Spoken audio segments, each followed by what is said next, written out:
What up? What's good? What's good? Give me just a second. I'm trying to send a message. Hold on.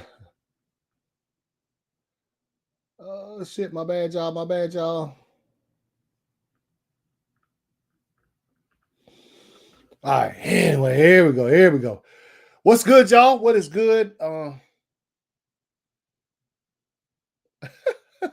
All right, yeah, my bad about that intro. My bad. Welcome back to the ACS Universe Daily. Sorry I didn't do a show yesterday. There wasn't much news, and I had a few things that I had to take care of yesterday evening. So I was like, you know what? I'll take a day. I'm sure you guys forgive me for such a crime against streaming, right? But what's good, y'all, man? What's good? And just really, Gal Gadot news came out where she was talking about that.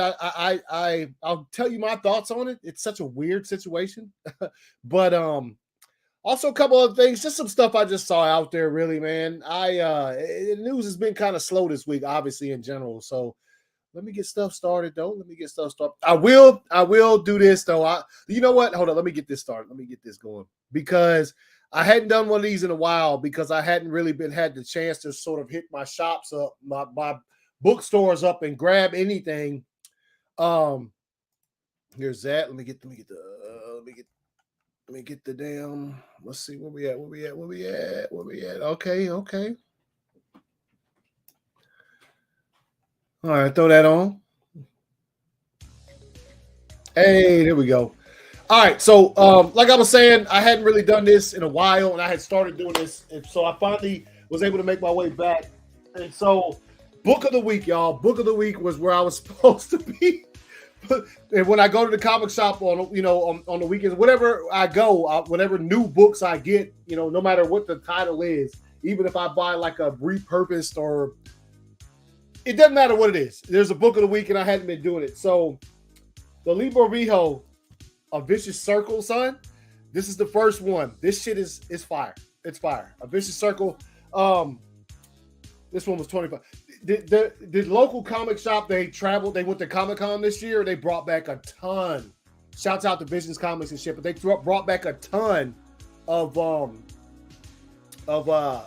like just San Diego Comic-Con exclusive content, like books and things of that nature, and they're selling it. So I got this one. Waiting for the second one. I think it came out like last week, but they didn't have it, so I'll check again with them.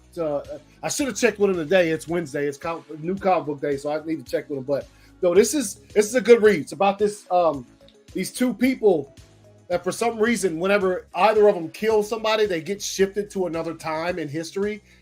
It's insane. It's insane. It's only just begun. Only just started here. Let me show you. I'll do this. I'll show you guys some of this art because it's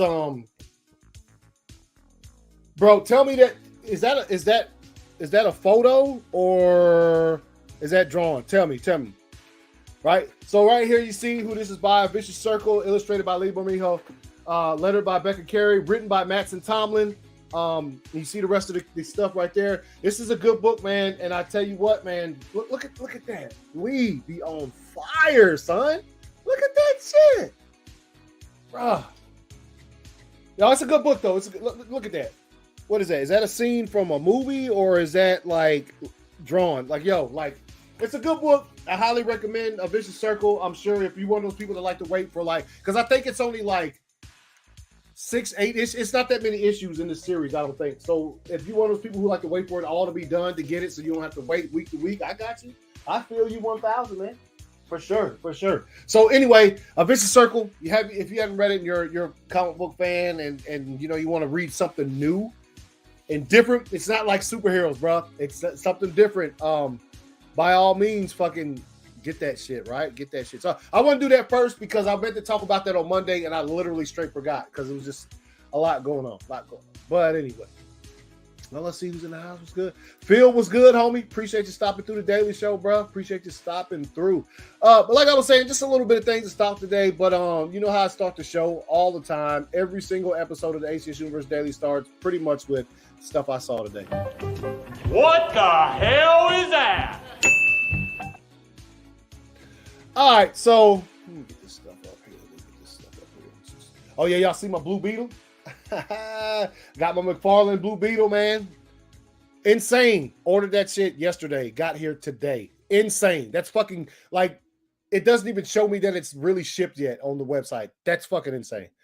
Let's see. Turn screen. Let's do this. All right. Hey, yo, y'all out there watching, if y'all ever hear me play something and there's no sound, please tell me multiple times there's no fucking sound, because I watched something on the Monday Daily show and it just had zero sound when I tried to clip it. But anyway.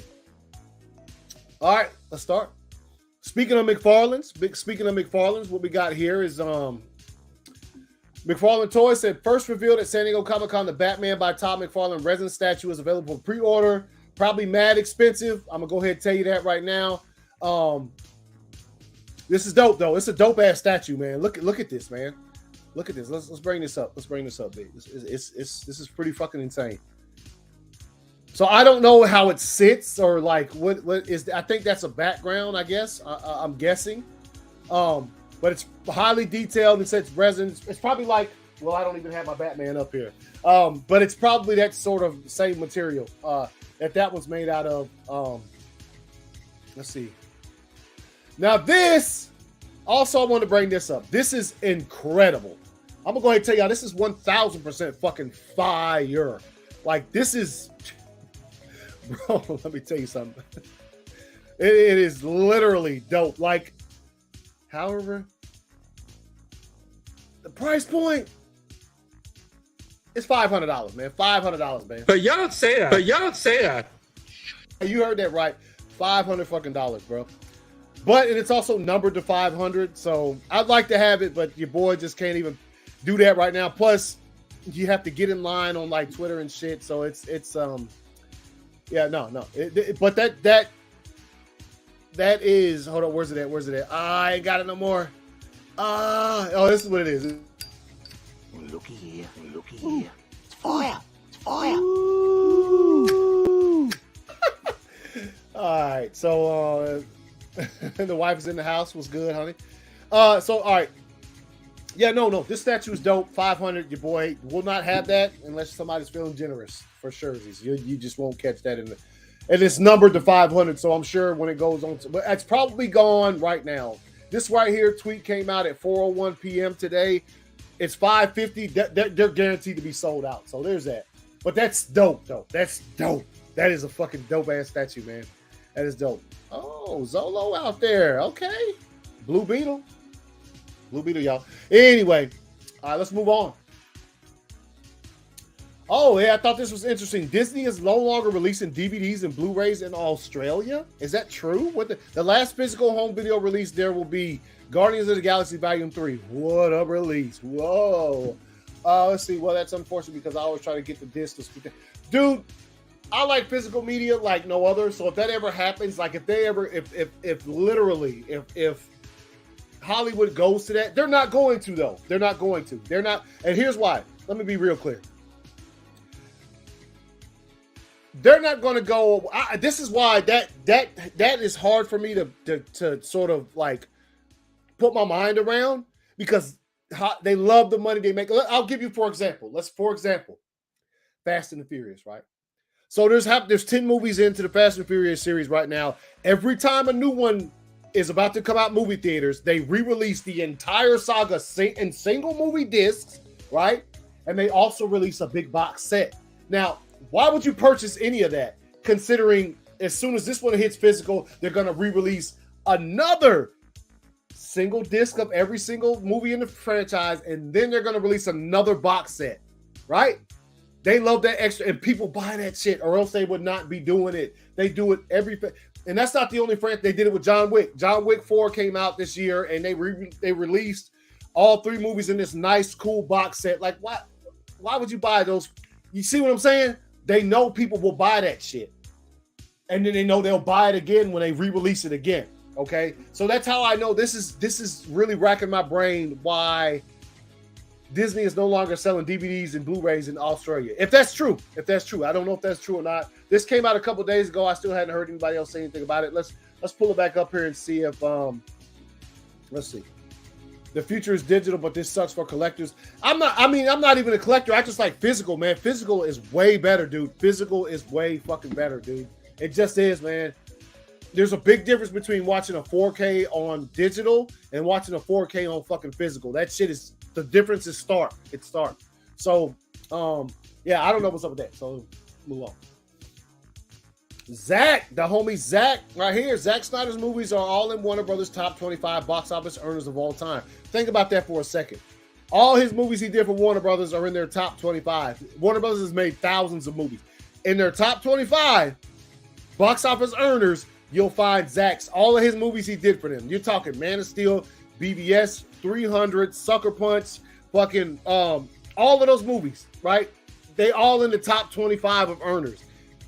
What are we doing here? Think about that for a second. The powerhouse director on Batman v Superman staying in shape on the job, and yeah, you know he stays in shape. Just think about that. All right, let's move. Let's keep moving. Wait, where am I? Wait.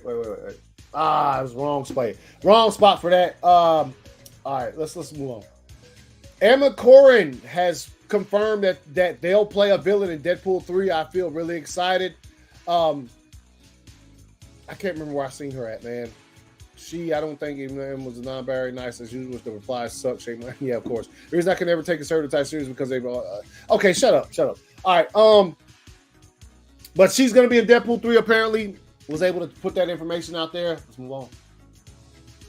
Film updates. Shonda Rhimes, Steven Spielberg, Vince Gilligan, Seth MacFarlane, Greg Berlanti, J.J. Abrams, Michelle Pfeiffer, and more have donated to the Entertainment Community Fund to help provide financial assistance for industry workers during strikes. They all out there dropping sacks, bruh. They out there dropping the bags on them, man. Like supporting. This is fire. This is good news. This is good to see. Industry workers during the strike. So that's cool. That's cool to see, man. That is very, very fucking cool to see. Gold Legends. Yes, indeed, Gold Legends. Let's move on. Bing. Again, Zack Snyder reflects on Sucker Punch's reception and reveals plans for a director's cut. Now, let's read this. Let's take a look, man. Let's deep dive into this real quick. Zack Snyder wants to release a director's cut of polarizing Sucker Punch, right? Now, the reason this shit was polarizing, if you haven't never seen Sucker Punch, it's so funny that people looked at it and in order to get back at Zack for whatever vendetta they got against him, they wanted to make it look like he sexualized the women in the movie or whatever, because the cast is made up of mostly women. But talk to the women, though, they felt empowered. They felt, you know what I'm saying? They didn't feel sexualized. They felt like Zack empowered them. So what's the difference here? I would go with the actual actresses who played the fucking role as opposed to listening to what people have to say about it, because they know better, right? Let's see. Zack Snyder's first stab at a completely original film with 2011's fantasy genre shoot-'em-up adventure Sucker Punch was met with mixed critical reactions, some controversy about its seemingly sleazy treatment of its primary female cast, and didn't score at the box office, right? But now he'd like to see it reevaluated, mentions in a new interview with Letterboxd about plans for a director's cut. I've never gotten around to doing the director's cut, he says. I still plan at some point. Okay. Partly that's because he'd like to reinstate his preferred ending. In the original ending, when Baby Doll is in the chair in the basement with Blue, Oscar Isaac, she's already been lobotomized. When the cop shines light on her, the set breaks apart and she stands up and sings a song on stage. She sings, "Ooh, child, things are going to get easier." Blondie, Vanessa Hudgens, and all the people that have been killed join in its idea in a weird way. Even though she's lobotomized, she's kind of stuck in this infinite loop of euphoric victory. It's weirdly not optimistic and optimistic at the same time. And it is. It's fucking crazy. That's kind of what the tone was at the end. We tested it and the studio thought it was too weird, so we changed it. The voiceover was written by Richard Bach. He and I kicked it around. The original version doesn't have any voiceover, but it was meant to be more interpretive, you know? I feel that, right? I could have dealt with that. That would have been okay. I mean, you know what I'm saying? Hey, it is what it is. Of course, it's with everything that's not the norm when it comes to what you do. It says, of course, the control of the film rests with Warner Brothers, which has already had its experience with Snyder's mammoth Justice League cut. Snyder also opens up about the reactions to the film, which he describes as polarizing. I feel like the main criticism of the film was that it was too exploitive. People took the movie as if the girls fighting and all that stuff was the movie. I found that slightly disheartening because people didn't interpret it the way he made it, right? That's just what that is. So, hey man, Sucker Punch. I absolutely fucking it's right here. Oops. Right there. Here y'all go. Right there. Keep that. You know what I'm saying?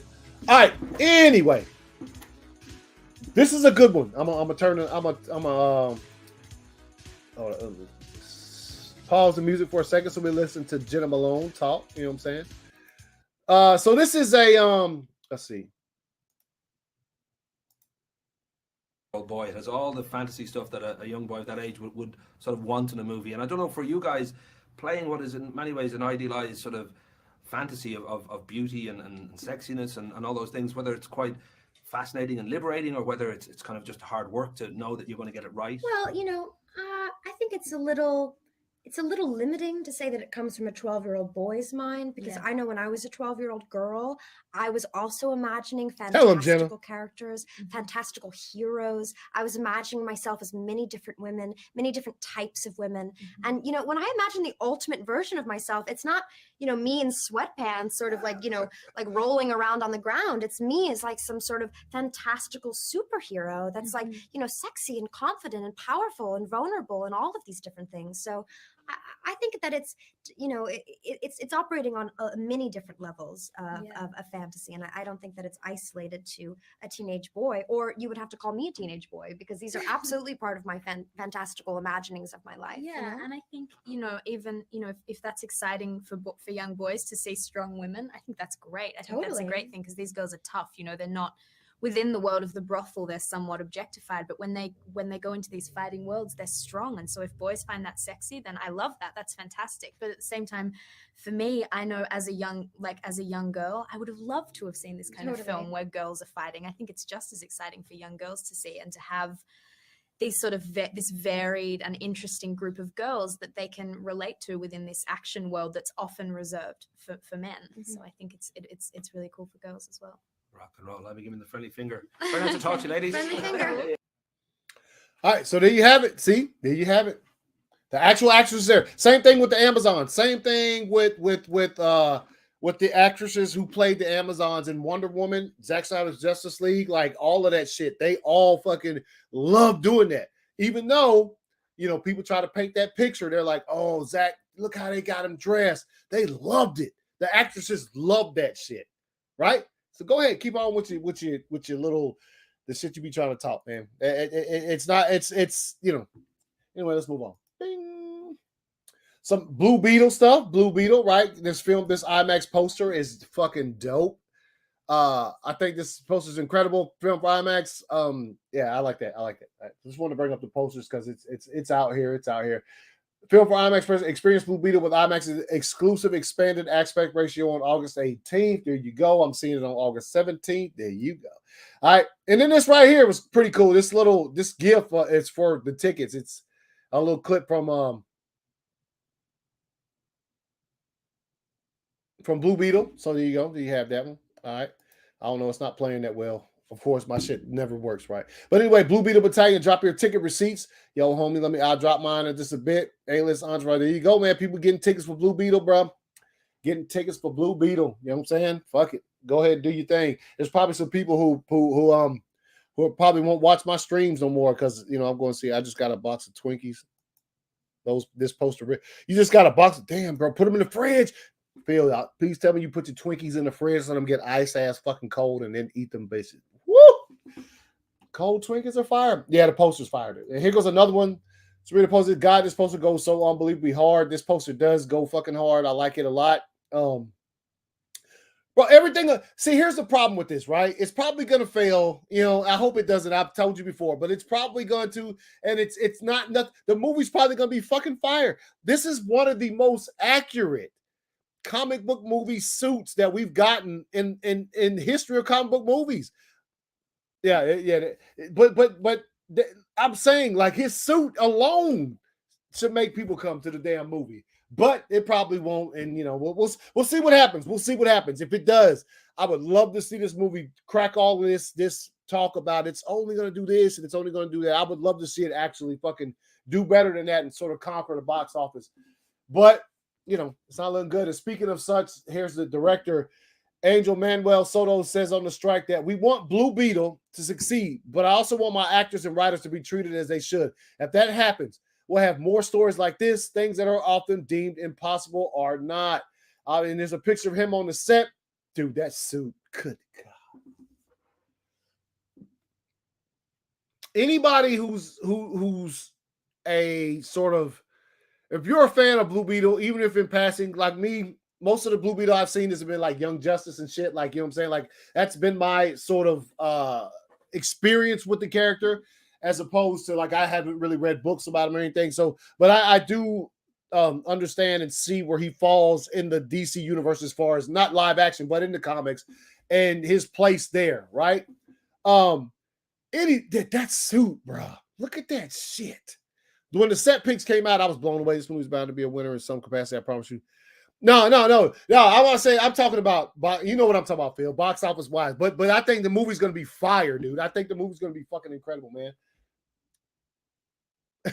Damn. Oh, man, that's wild. All right. So, yeah, he says, hopefully this goes, move on. Some more. Warner Brothers intends on keeping the December 25th release for Aquaman and the Lost Kingdom. Other movies such as Dune 2 could still be delayed if studios continue to refuse to pay actors and writers fairly. So that's, the strike keeps going on. And so Aquaman 2 is going to be a flop. Bruh. I don't know what's up. I think Aquaman is doomed. Like, I already think that movie is just, it's going to come out, it's going to make a little bit of money, and it's just going to pass off into the ether and just disappear. Considering what they're doing afterwards. I mean, who knows? They did another set of reshoots recently, so maybe they're adding it into whatever Gunn was doing with his DCU. Who the fuck knows? Who knows? But I do know that this right here, Gal Gadot says they are developing a new Wonder Woman movie in James Gunn's DCU. Now, let me. I couldn't find. There was something else I seen. I seen a shit ton about this all day. How is Blue Beetle the first DCU character of Gal? So here's my thing with this, real quick, before I try to find. Got rid of Henry, got rid of Ben, right? Got rid of pretty much everybody in that thing. It ended Ezra's Flash experience on a stupid ass fucking note with Clooney hopping out of the car. So you don't know where that shit's at. You did all of this stuff, right? Which would lead the average, person to believe that you're just going to move on and just erase all of that and start anew, right? Fine if you want to do that. That's perfectly fucking, that's his decision. Do I like it? No. I would love to see Henry back and, amongst other things. But if you're going to do that, why are you bringing Gal back? Why is Gal still one? It's such an odd fucking thing. So I don't know sort of what type of stuff they got going on behind the scenes, what kind of stuff they got. I just don't get it. She says they're developing a new Wonder Woman. So let's hold on. Let me go. Let me do something like this. Hold up. Let me do this because let me do this. Now let me scroll down through their info. All right, Ryan Gosling, I'm just kidding. Is number 78 on Billboard's Hot 100. Cool. SAG, after President Fran Drescher says they have financially prepared to be on the picket lines for at least the next 6 months if needed. We're really in it to win it. Hey, man, more power to them, homies. Do your thing, bruh. Donald Faison talking about the strike. You got the homies, Adam Sandler and Ben Stiller in the house. You know what I'm saying? Right there. Yo, Ben Stiller. What's up with the look on his face, bro? Oh, man, let me put that back out there. That's fire. All right. Let's see. You'll see. Adam Brody auditioned for Starlet. Oh, did he? Didn't get it, obviously. Barbie is estimated to pass 1 billion by the end of this weekend. A Billy, bro. A Billy. Barbie about to hit that Billy. Christopher Landon's 50% direct Scream 7. Okay. So this why you know what? I need to go discuss the film because they be putting all the news. Most of the news that I share and stuff on here is probably about the same shit. I'm trying to look for the stuff about Pixar's Elemental. Okay, $400 million. Riverdale. Okay. Seema Liu says, I spent time as a background actor. Not knowing where your checks is coming from is some bullshit. Rika Morjani says the industry has changed with streaming and current content in place don't reflect time we're living in right now. It's exactly. I agree 1,000%. First look at Nicolas Cage in A24's Dream Scenario. The film follows an academic who is thrust into the limelight after he starts randomly appearing in people's dreams. What the fuck? Yo, I've never heard of this before. What is this? Directed by Christopher Boy. Yo, this is insane. What? Dreams. Look at Nicolas Cage. Bro, I'm hyped about this. This is A film fall academic who is thrust into the limelight after he starts randomly appearing in people's dreams, bro. This is an original movie. Hey, DC, original take, man. Original take. That's dope. I talked about that already. The studio still haven't contacted SAG after since July 10th when they told us they wouldn't be willing to continue to talk for some time. They will. They ain't gonna have a choice here soon, I guarantee you. I talked about that. Let's see. Where's it at? Gal Gadot's same fucking thing. I'm trying to find Greta Gerwig's Barbie has become the highest grossing movie to be solely directed by a woman. There you go. What?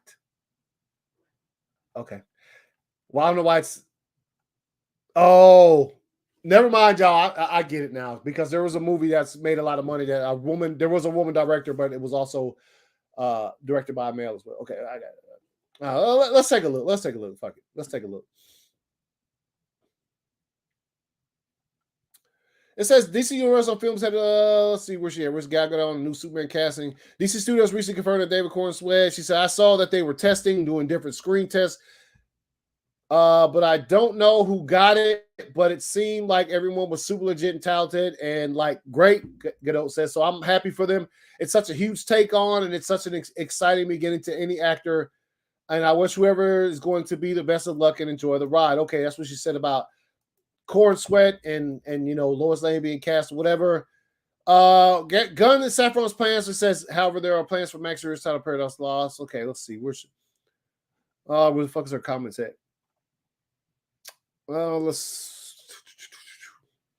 It's so close to and dear to my heart. From what I heard from James and from Peter is that we're gonna develop a Wonder Woman 3 together. So that she just heard that, like, see, I'm sitting here thinking to myself, what the fuck? You just heard that? You don't know that for sure? This is so odd, considering what happened to Henry, man. This is so odd. They see her say that. I'm fully expecting in like the next couple of days to see now Gal is not Wonder Woman anymore. She's out of there because that's exactly what happened to Henry. He came out and made a statement about being Superman still, and guess what happened? We all know what happened. He fucking disappeared off the face of the DC universe. So, here's that. Yo, that's pretty much the show, y'all. That's pretty much the show, man. That's what I'm talking about. I just think until I get some more information on this whole Gal thing with Wonder Woman 3, this is just odd to see today, right? This is just odd to see. Gal Gadot says they are developing a new Wonder Woman movie in James Gunn's DCU. Okay, I don't understand how you sort of move on from the rest of the actors in the Justice League in Zack's thing and then just keep her. When it comes to Momoa, I don't even. Momoa has reached. Momoa for me has stepped off the fucking deep end a bit. I don't know. He is just like down for anything they want him to do. And the last time he talked to James Gunn and got that news that he never clarified. And is it playing the main man, Lobo, in animation? Is it live? What are we doing here? But he said it was a dream, so it's going to be mad awkward. You're confusing people. You're confusing the fuck out of people. If you're going to move on, which I hate to see them do, trust me, then fucking move on. Don't half and half that shit, man. Don't fucking, we don't do that. You're just going to confuse people. Right? I don't know what they're doing with her. I mean, I'm sure don't even change it up and have her be Queen Hippolyta, bro. No. You know what I'm saying? Don't do none of that shit. Right? Should have kept her. But anyway, short show today. I'll see you guys tomorrow. Like I said, not a bunch of news, but my thoughts on the whole Gal thing is just like, what are we doing here? And with the sort of lack of information that comes out today, and you expect to get a lot of information, but you don't get a lot. I even saw the video of her. I can't remember where I saw that, of her saying these things, but that's all she just says them. It doesn't, nothing else happens. So I agree with people when they're talking about this, saying, well, if you're going to do that, why'd you do that to Henry? Because he didn't see, that's the thing. Gunn doesn't give a fuck. I don't think Gunn gives a fuck about Wonder Woman. I don't think he does. As a matter of fact, he probably would cast his wife in Wonder Woman's role if he knew he wouldn't get absolutely fucking slaughtered for that shit. I think he would. I think he doesn't care. All he cares about is Superman right now, and that's why I don't know. It's so odd. It's odd for him to reboot all these aspects of the DC live action DC stuff, but then literally not change her or Momoa. It's so fucking weird. So weird. Maybe I don't know. I don't want to speculate because, like I said, I'm not in the know. I don't know these things personally. So I'll just say this right here is mad weird. It's just weird, bro. It's just weird considering what has taken place already in this. And apparently all of this stuff was looked at and talked about before the strike even happened. So yeah, I don't know, man. I don't know. But anyway, I'll holler at y'all. I'm gonna bounce. See you guys tomorrow, same time, 5:40. Apologize for not doing a show once again yesterday. It's just one much news out, and I had a couple things that I had to take care of. But yeah, see you guys tomorrow. Whether there's news or not, I'll be back. I just like chatting with you guys. I just like jumping on here and talking. So here's that. And